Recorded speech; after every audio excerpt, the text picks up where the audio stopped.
activities ay nangyari between December 13 to December 31.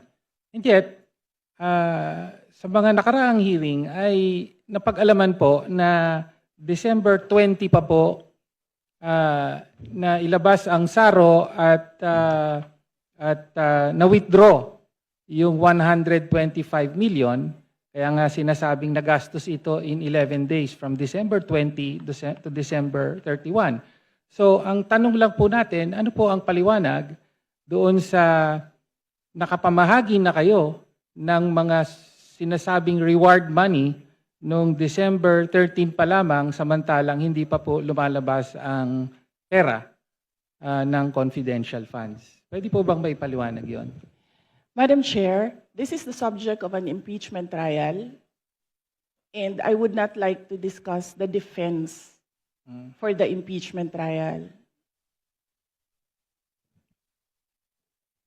Representative Chair, Pino, wala please naman pong- proceed with the next question. Madam Chair, I would just like to know na wala pong impeachment trial sa kasalukuyan.